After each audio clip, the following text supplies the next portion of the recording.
पिछले कुछ वर्षों में ये देखा गया है कि भारत के कई शहरों में आग की अनेक घटनाएं हुई है, जिनमें अनेक लोगों की जान गई है तथा करोड़ों रुपए का संपत्ति का नुकसान भी हुआ है। और ऐसे घटनाओं का जब भी जांच हुआ है तो ऐसा पता चलता है कि फायर सेफ्टी के प्रॉपर अरेंजमेंट नहीं थे या फिर बिल्डिंग का सैंक्शन प्लान के अकॉर्डिंग कंस्ट्रक्शन नहीं हुआ था। अब ऐसे में एक प्रश्न उठता है कि क्या इलेक्ट्रिसिटी कनेक्शन केवल ऑक्यूपेंसी सर्टिफिकेट के बेसिस पे ही दिया जाना चाहिए। अब ये ऑक्यूपेंसी सर्टिफिकेट क्या होती है?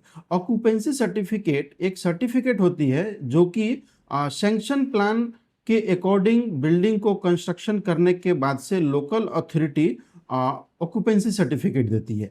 ये ऑक्यूपेंसी सर्टिफिकेट का मतलब ये होता है कि बिल्डिंग जिस स्पेसिफिकेशन और जो भी सेफ्टी के लिए जो नॉर्म्स थे वो सारे सेफ्टी के नॉर्म्स बिल्डिंग में कंप्लायंस हो चुके हैं और बिल्डिंग अब रहने के लिए सेफ एंड स्टेबल है। तो अगर इलेक्ट्रिसिटी कनेक्शन को ऑक्यूपेंसी सर्टिफिकेट के बेसिस पे कंपलसरी कर दिया जाए तो बहुत समस्याओं का समाधान बहुत हद तक हो सकता है।